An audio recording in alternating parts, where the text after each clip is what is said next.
Sometimes visualizing time can better help us manage it. Maybe you have lists and notes all over the place that should really be in one book. Maybe all those planner apps don't work for you because writing things down actually help you to remember them.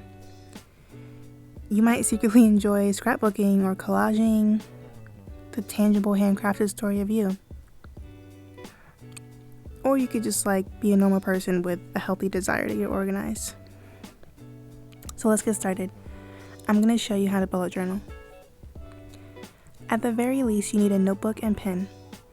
The bullet journal is made up of 4 parts: the future log, the monthly view, the daily list, and the optional bonus pages, all managed by the index. The future log is a big picture view to mark dates as far out as 6 months.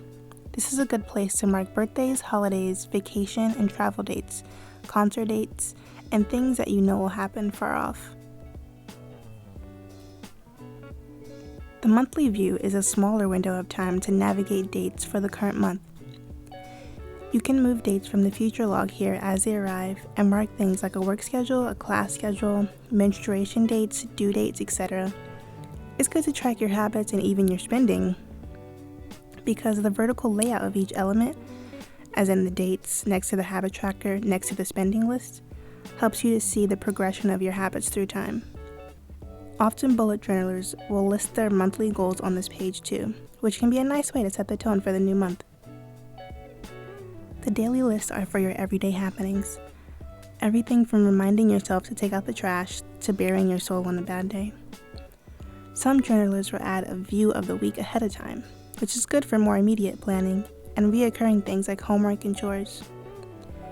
Then daily lists of bullet points are logged as they happen daily. Lists of tasks, notes, reminders, events, and such things are differentiated by different kinds of bullet points.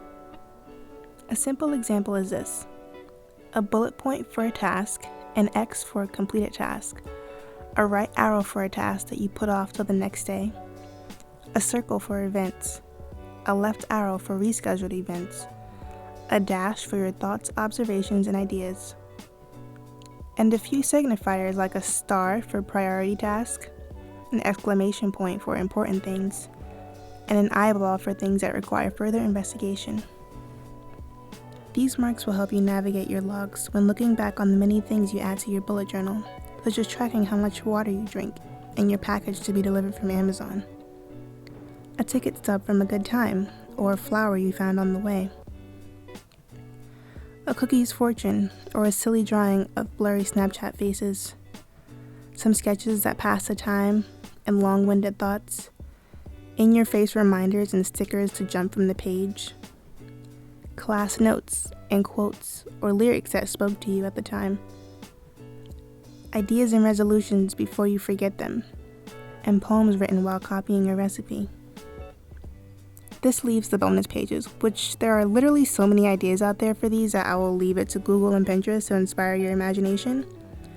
But nonetheless, these bonus pages, in addition to your other main pages, should be listed out as a table of contents called your index. Some ideas for bonus pages I've tried are a page for the big picture goals, and a timeline to try to plan for them. A reference page for anything health related, such as healthy snacks I like. I also have an assortment of sticky notes so I can keep some lists movable. I have a low priority bucket list of things I want to do and watch and cook and visit. And I have a little mini mood reference for when I feel like sketching. I want to say a bullet journal is a beautiful reflection of you, a hopefully growing person, always changing and moving forward. So let your process with your journal be as minimal, colorful, or flexible as your life demand it be. It can be tempting to want your journal to look like a gorgeous, Instagrammable work of art, and abandon it when it doesn't.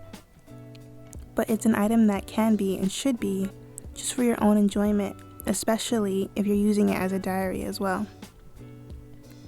My bullet journal started as a means to organize all the projects I wanted to accomplish. And though it still serves that purpose, another great purpose has organically sprung out of it, from my using it to have honest conversations with myself, asking, what have I learned? And turning those conversations with myself into bite-sized, motivational reminders that actually gets me to do all the things on my list. It's become a place to sort out my ideas as they happen, and not just the edited, cute, curated version of them. A place to look back to the week before and realize that I'm happier than what I might currently feel, or that I have so much to be grateful for. My point is, let your journal be your workshop. Let it be a place where you're truly learning about yourself for the better. Let the aesthetic beauty come if that's something you're truly into, but power through when it gets a little ugly too. Because life gets a little ugly too sometimes, but that won't make your bullet journal any less useful. I hope this helps. Talk to you next time.